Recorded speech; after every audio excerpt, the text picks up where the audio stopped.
Τα βότανα, τουλάχιστον μια μεγάλη ποικιλία τους, έχουν χρησιμοποιηθεί εδώ και χιλιάδες χρόνια, τόσο από ανθρώπους όσο και ζώα.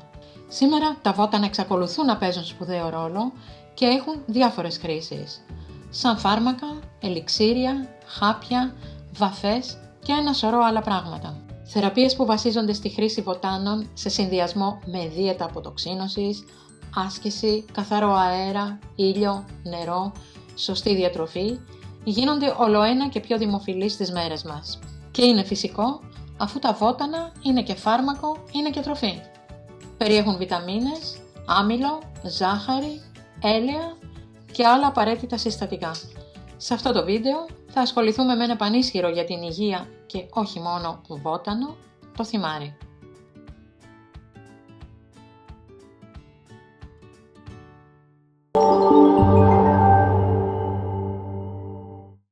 Βλέπετε το κανάλι Mea Culpa που αν κάνετε εγγραφή και πατήσετε το καμπανάκι θα σας κρατάει ενήμερους για πολλά και διάφορα ενδιαφέροντα ελπίζω θέματα.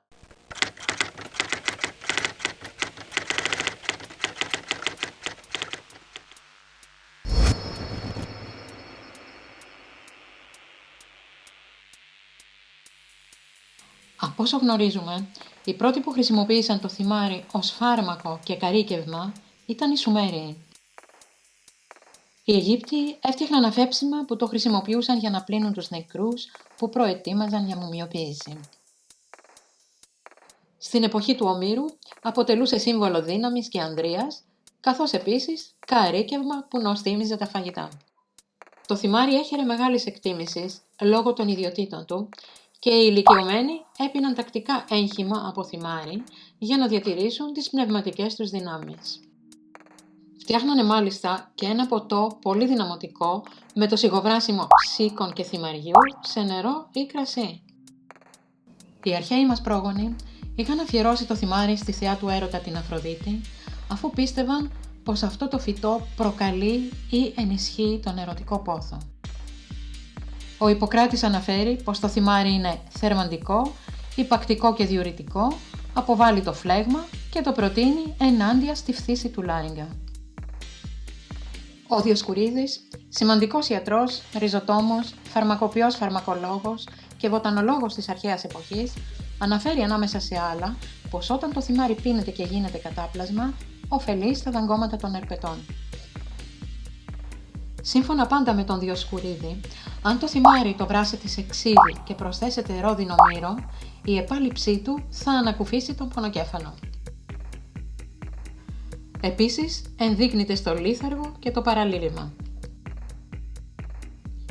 Και ο Πλίνιος ο Πρεσβύτερος όμως υποστήριζε πως το θυμάρι γαληνεύει τους επιληπτικούς, κατασιγάζει τον πονοκέφαλο και όταν καίγεται ξαποστέλνει όλα τα δηλητηριώδη όντα.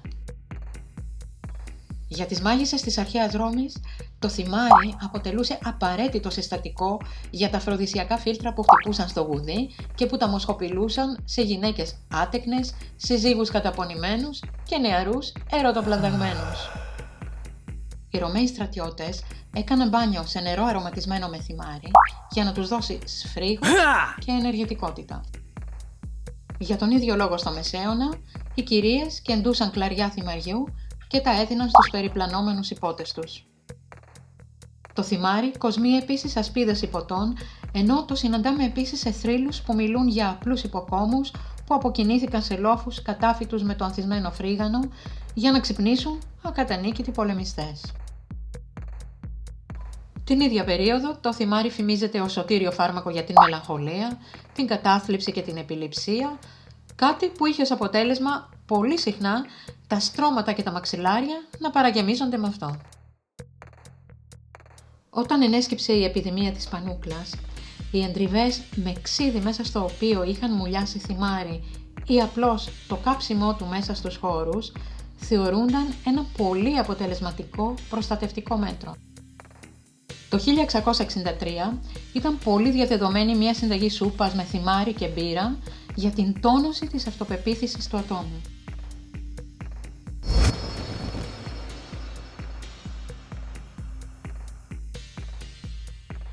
Το θυμάρι είναι γνωστό σαν το φυτό με τις περισσότερες θεραπευτικές ιδιότητες. Έχουν γίνει αλλεπάλληλα πειράματα από το 1887 που έχουν αποδείξει τις βακτηριοκτόνες ιδιότητες του θυμαριού σε μικρόβια και βάκυλους. Διαλύματα θυμαριού με σαπούνι χρησιμοποιούνται στα χειρουργεία για την απολύμανση των χεριών. Το αιθέριο έλαιο του θυμαριού είναι 25 φορές πιο αντισηπτικό από τη φενόλη, αλλά και από το οξυζενέ και από το υπερμαγκανικό κάλιο.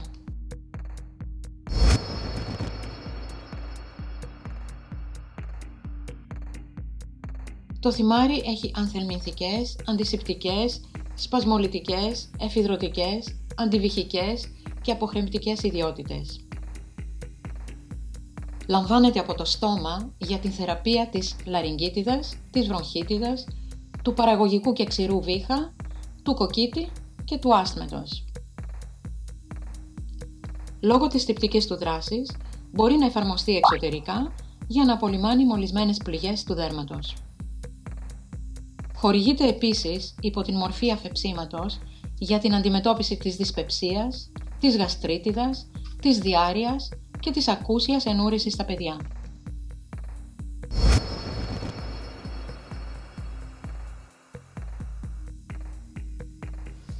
Οι δραστικές ουσίες του θυμαριού είναι πικροί παράγοντες, πρωτεΐνες, λίπη, άμυλο, τανίνες, φλαβονοειδή, τερπενοειδή, μέταλλα όπως ασβέστιο και μαγνήσιο, βιταμίνες Α, B1, B2 και C, αντιβιωτικές ουσίες, αιθέριο έλαιο 1-3%, το οποίο περιέχει θυμόλι 40%, καρβακρόλι, πικιμόλιο, λιναλοόλι, βορνεόλι, β-πινένιο.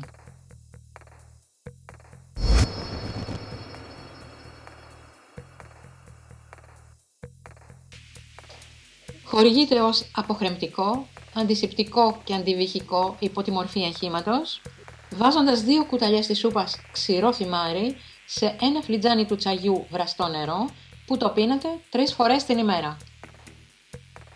Χορηγείται και ως τονωτικό του πεπτικού συστήματος και αντιφλεγμονώδες για εξωτερική χρήση στη λαϊκή ιατρική υπό τη μορφή βάματος που γίνεται με εκχύλιση 15 έως 20 γραμμάρια ξηρών σπόρων σε 100 έως 200 ml αιθιλικής αλκοόλης 70% για 20 ημέρες.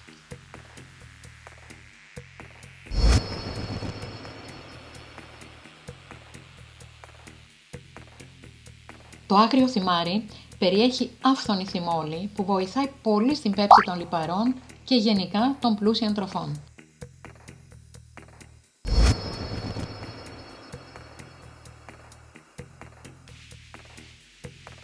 Το θυμάρι θεωρείται ότι αυξάνει την πνευματική διάβια και τονώνει τα νεύρα. Είναι πολύτιμο για τη σωματική και την πνευματική κατάπτωση, το άγχος, την κατάθλιψη, την ευρασθένεια και την ημικρανία. Είναι απαραίτητο για τους υποτασικούς καθώς και για τα ανεμικά παιδιά. Το θυμάρι ανοίγει την όρεξη. Είναι εμειναγωγικό σε περίπτωση που το σταμάτημα ή η καθυστέρηση των εμήνων είναι συμπτωματική. Είναι αντιστυπτικό των εντέρων, του γεννητικού ουρικού συστήματος και των πνευμόνων. Κάνει δηλαδή για τις εντερικές μολύνσεις, τη λευκόρια, τις πνευμονικές μολύνσεις, την βρονχίτιδα, την φυματίωση. Ρυθμίζει τη λευκοκυτάρωση στις μολυσματικές ασθένειες. Είναι επίσης εφιδρωματικό και ρυθμίζει τα εκκρήματα σε περιπτώσεις γρίπης, συναχιού και κρυολογημάτων. Το θυμάρι είναι πολύτιμο σε προβλήματα του λαιμού και των μπρόχων και τέλειο προληπτικό αντιβιωτικό σε επιδημίες γρίπης. Το θυμάρι διώχνει τα παράσιτα των εντέρων, οξύουρους, ασκαρίδες, ταινία κλπ. Ενίοτε είναι και αφροδισιακό. I love you.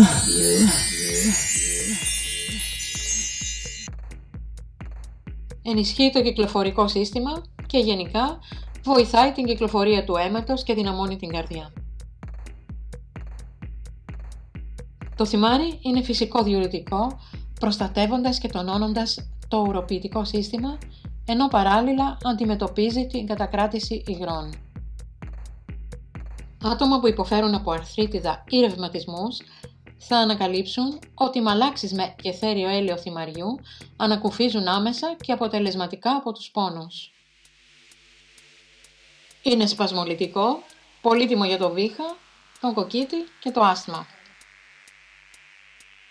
Άτομα που υποφέρουν από πεπτικές διαταραχές, καλό είναι να προσθέσουν το θυμάρι στην καθημερινή τους διατροφή. Ανακουφίζει από προβλήματα πέψης και από τα συμπτώματα της γαστρίτιδας.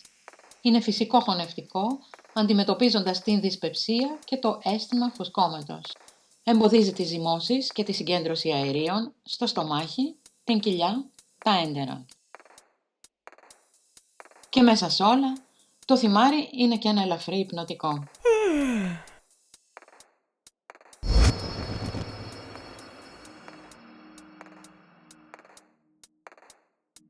Σταματάει την τριχόπτωση δυναμώνοντας τη ρίζα και μπορείτε να φτιάξετε μια λοσιόν βράζοντας λίγο θυμάρι και προσθέτοντας μία κουταλιά της σούπας λεμόνι. Αν πάλι δεν έχετε γλάστρα με θυμάρι, δοκιμάστε κάποιο προϊόν του εμπορίου. Το θυμάρι είναι αντισηπτικό και βακτηριοκτόνο σε δερματοπάθειες και λευκόρια, επουλώνει πληγές, σπηριά και εγκάβματα. Θεραπεύει την ψώρα και τους λιχίνες. Άλλο ένα θετικό είναι ότι καταπολεμάει τα αρθριτικά και τους ρευματισμούς των αρθρώσεων και των μειών. Το θυμάρι καθαρίζει το στόμα και τα δόντια καλύτερα από κάθε οδοντόκρεμα του εμπορίου. Η θυμόλη που περιέχει το θυμάρι χρησιμοποιείται σε οδοντόκρεμες και παρασκευάσματα που ξεπλένουν το στόμα. Οι κριτικοί, οι παλιότεροι τουλάχιστον, έτριβαν με θυμάρι τα ούλα τους γιατί έλεγαν πως καταπολεμάει την ουλίτιδα. Αν όμως δεν σας βρίσκεται θυμάρι, δοκιμάστε μια οδοντόκρεμα που περιέχει μπόλικη θυμόλη να κάνετε τη δουλειά σας. Ένα μπάνιο με θυμάρι διώχνει την κούραση όσο μεγάλη κι αν είναι.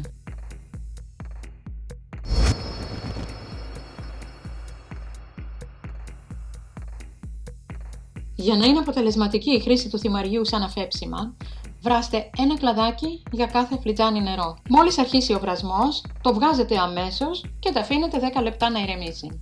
Μετά το σουρώνετε και το πίνετε σκέτο. Αν σας φαίνεται πικρό, προσθέστε μέλι. Πίνετε 3 φλιτζάνια ημερησίως μετά τα γεύματα. Αν θέλετε, μπορείτε να το πίνετε σε συνδυασμό με άλλα βότανα. Για στοματίτιδες και ερεθισμένες αμυγδαλές, κάντε γαργάρες με σκέτο αφέψιμα. Αν χρησιμοποιήσετε αιθέριο έλαιο θυμαριού, πρέπει να ρίχνετε 3 έως 5 σταγόνες κάθε φορά σε λίγο μέλι, 3 φορές ημερησίως. Για το συνάχη και τον πονόλαιμο, μασίστε θυμάρι για καλύτερο αποτέλεσμα όση πικρίλα κι αν νιώθετε κάνοντάς το. Αλλά αυτή η πικρίλα είναι καλύτερη από τον πονόλαιμο. Για τον κοκκίτη θα έχετε καλύτερο αποτέλεσμα αν συνδυάσετε αιθέριο έλαιο θυμαριού με αιθέριο έλαιο ευκαλύπτου.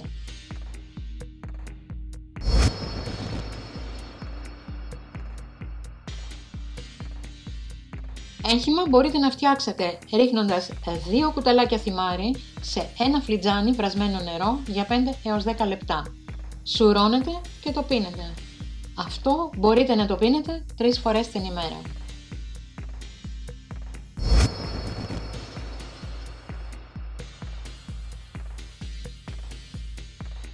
Σαν αληφή ή σαν κομπρέσα, το θυμάρι είναι για τους ρευματισμούς και τους πόνους των μειών. Κάνει επίσης και κατά του κοκκίτη. Αλήφεται στο στήθος. Σαν κομπρέσα, το θυμάρι κάνει καλό σε μόλαβες και πονόδοντο. Για πληγές και τσιμπήματα εντόμων, αναμίξτε λίγες σταγόνες αιθέριου λαδιού θυμαριού με παρθένο ελαιόλαδο. Φτιάξτε κομπρέσα και βάλτε πάνω στην πληγή ή το τσίμπημα. Για τους πόνους των ρευματισμών, ψιλοκόψτε θυμάρι, ζεστάνετε το με ελάχιστο νερό σε ένα κατσαρολάκι, βάλτε το ζεστό σε μια γάζα και ακουμπήστε το κομπρέσα στο πονεμένο μέρος. Για αρθριτικά, ρευματισμούς, κρυολογήματα, γρίπη και συνάχη, κάντε το εξής. Βράστε μισό κιλό θυμάρι σε 4 λίτρα νερό και χύστε τα στο νερό του μπάνιου. Για να σταματήσετε την τριχόπτωση, μπορείτε να βράσετε μία χούφτα θυμάρι σε 1 λίτρο νερό μέχρι να μείνει το μισό και με αυτό να αλείψετε το κεφάλι. Για καλύτερο αποτέλεσμα, λουστείτε πρώτα ένα χέρι, μετά κάντε μια εντριβή με το πυκνό υγρό του θυμαριού. Αφήστε το για 3 έως 5 λεπτά και μετά λουστείτε κανονικά. Αν θέλετε ύπνο γλυκό και ατάραγο, βάλτε 2-3 κλονάρια θυμάρι κάτω από το μαξιλάρι και όνειρα γλυκά.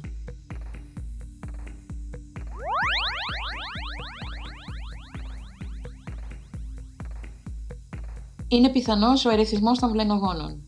Συνιστάται να αποφεύγετε από τις εγγύους. Δεν έχει αναφερθεί καμία τοξική εκδήλωση.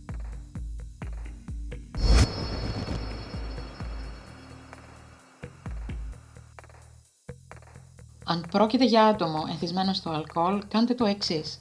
Βάλτε μια χούφτα θυμάρι σε 3 φλιτζάνια νερό. Αφήστε το για μισή ώρα και δίνετε από μία κουταλιά κάθε 15 λεπτά. Λένε πως αν το κάνετε θα προκαλέσει εμετό, ναυτία, διάρρεια, υδρότα, δίψα και αηδία για το αλκοόλ. Θα πρέπει όμως αυτό να συνεχιστεί για ένα χρονικό διάστημα. Φτιάξτε ανδρική κολόνια ως εξής. Βάλτε 10 γραμμάρια λουλούδια θυμαριού σε 250 γραμμάρια λευκό ενόπνευμα. Κλείστε το μπουκάλι με φελό και αφήστε το 2 εβδομάδες στον ήλιο το καλοκαίρι. Τέλος, το σουρώνετε.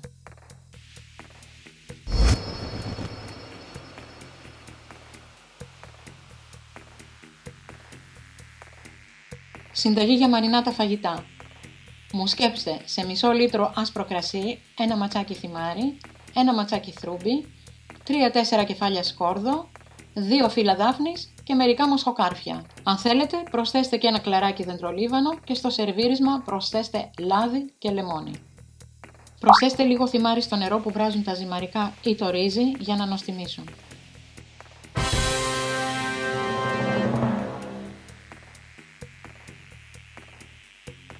Το θυμάρι ταιριάζει με δάφνη, κουνέλι, ελαιόλαδο, λεμόνι, κρέας κατσικίσιο, πατάτες, μέλι, άσπρο ψάρι, ντομάτες, σκόρδο. Ανακατέψτε θυμάρι με καφέ ζάχαρη για απίστευτη γεύση στα κόκκινα φρούτα, τα βερίκοκα, τα αχλάδια και τα μήλα.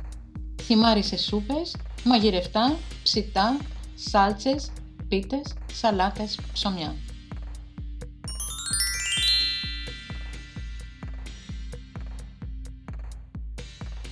Και για τους πιο γκουρμέ, θυμάρι με φράουλες, θυμάρι με τυρί καμαμπέρ, θυμάρι με βερίκοκο, θυμάρι με πορτοκάλι, θυμάρι με πεπόνι, θυμάρι με παρμεζάνα. Και βέβαια, το θυμάρι αποτελεί απαραίτητο υλικό της γαλλικής κουζίνας, μιας και συμμετέχει πάντοτε στο μυρωδικό ματσάκι, το γνωστό μπουκέ γκαρνί. Θυμίζω να κάνεις εγγραφή, να κάνεις κλικ στο καμπανάκι για να μας λαβαίνεις άμεσα και αν θέλεις, μας δίνεις και ένα like. Αν θέλετε να δείτε κι άλλα κόλπα και χρήσιμες πληροφορίες σε διάφορα θέματα, επισκεφτείτε τον ιστότοπό μας που είναι το Mea Culpa. Εκεί σίγουρα θα βρείτε κάτι που σας ενδιαφέρει, αφού υπάρχουν ενότητες για την υγεία, το σπίτι, το κήπο, τη μαγειρική, τα μαστορέματα, τη ζαχαροπλαστική, την διακόσμηση, τις κατασκευές και πολλά άλλα. Τελειώνοντας, αφού σας ευχαριστήσω που είδατε αυτό το βίντεο, να σας θυμίσω να κάνετε εγγραφή όσοι δεν το έχετε ήδη κάνει και να κάνετε κλικ στο καμπανάκι που βρίσκεται κάτω ακριβώς από αυτό το βίντεο για να λαβαίνετε άμεσα κάθε καινούριο βίντεο.